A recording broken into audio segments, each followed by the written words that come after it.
en primer lugar, decir que nuestra deriva se centró en la zona de la Rábita, en la parte más oriental de la costa de Granada, que nos centramos principalmente en contrastar esa zona porque es radicalmente diferente de la que del resto porque se encuentra en el punto medio entre la parte que empieza a ser turística y la parte que sigue siendo agrícola. Para ello usamos como herramienta de trabajo una página web, de modo que pudiésemos ir mostrando nuestro trabajo y a la vez la gente de la clase pudiese ir observando paso a paso cómo iba evolucionando y a la vez contrastar un poco su trabajo con el nuestro, porque nosotros nos basamos en eso, ver qué faltaba en nuestro pueblo y qué tenían los defectos y virtudes que tenía nuestro pueblo comparado con el resto de nuestros compañeros. Para intentar reactivar esta zona tan importante para nosotras, nos basamos en una serie de conceptos que a partir de ellos desarrollamos un tipo de proyectos con cada uno de ellos y en una parte en concreto. Entonces empezamos con un antiguo castillo que tenía la Rábita y que se utilizaba como vivienda de inmigrantes porque estaban en la costa y lo metieron como allí para que no se viera para el turismo y eso. Y entonces nosotros lo que quisimos es reactivar culturalmente el pueblo y para ello mantuvimos el volumen original del castillo añadiéndole otros dos, con la finalidad de que hubiera un poco el mínimo impacto visual. Entonces intentamos aportar una serie de elementos como mediateca, sala de exposiciones, cafetería, que activaran el carácter cultural del pueblo. Los materiales que utilizamos fueron materiales que redujeran el impacto visual y que a la vez fueran sostenibles, porque ya que todos los materiales que utilizamos en los proyectos intentaban ser reciclados o que tuvieran alguna base sostenible. En el proyecto que hicimos en el castillo, en la sala de conferencia intentamos que tuviera una doble espacialidad para que tuviera una perspectiva cruzada, de tal forma que se pudiera utilizar el aforo entero o el aforo completo, el aforo medio o aforo completo. La sala de exposiciones era en altura y era en recorrido, o la sala de mediateca que se separaba por una lámina. Entonces, en las plantas se ven la cafetería, la sala de proyecciones, la mediateca y la sala de exposiciones. En la sección se entiende mucho mejor. La sala de exposiciones, por ejemplo, queríamos hacer un recorrido, el nivel inferior y el superior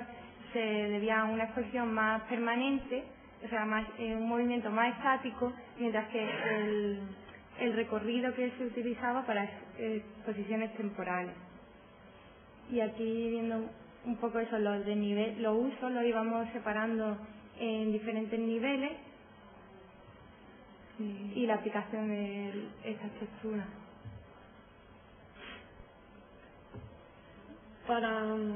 También el pueblo carecía en gran parte de espacios para los niños, para jugar, incluso parques, y entonces para ello queríamos aprovechar la parte de una rambla potencialmente inundable, y para ello utilizamos una serie de materiales que en general eran reutilizados de obras, pero que tampoco perdían importancia si en un momento dado llegaba una inundación o algo. Entonces, para ello usamos una serie de franjas, ¿no?, que las denominamos como franja verde, franja de agua, cerámico, que iban creando una serie de caminos, rompiendo es un kilómetro de rambla, y entonces se rompía como esa continuidad. Y para ello se creaban, si todo era procedente de obras, materiales reciclados, pues los cementos, los materiales cerámicos, creamos una serie de conceptos en los que, por ejemplo, utilizábamos vegetación de hoja caduca, hoja perenne, en función para invierno o para verano, para que el paseo, por ejemplo, fuera agradable en invierno o fuera fresco en verano. Y pretendíamos eso, que la Rambla se utilizara pues como zona de juego, de lectura, creando diferentes sensaciones con las diferentes texturas.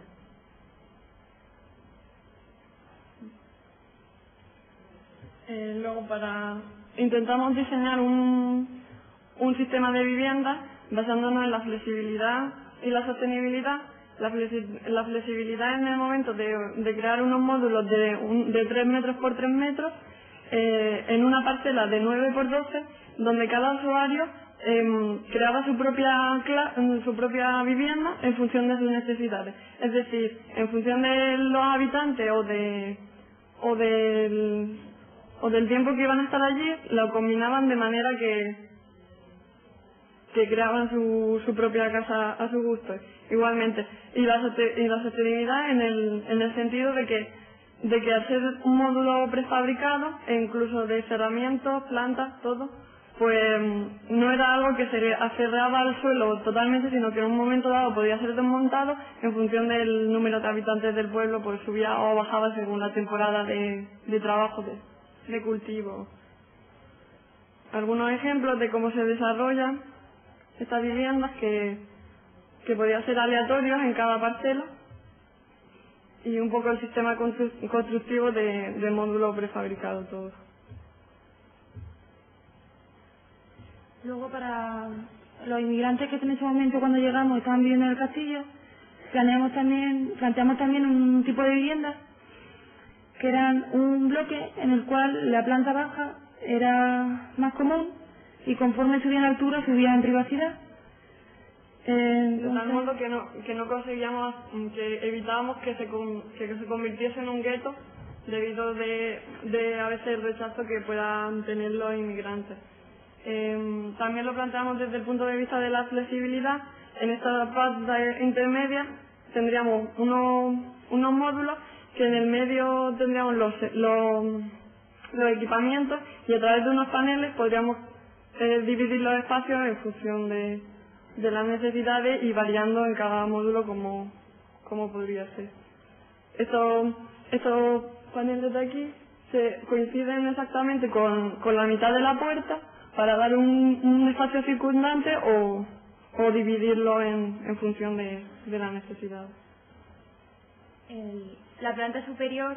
se planteó como habitaciones, pero no queríamos perder esa flexibilidad, entonces se mantiene ese núcleo central de instalaciones y se creó un sistema diferente a base de paneles en bisagra que separaban la estancia. Entonces, si era mayor la afluencia de inmigrantes, pues tenía como un total de 8 habitaciones, y si después eran menos, pues se podían dividir en función de los usos y las necesidades. Luego, planteamos a una escala mucho más urbana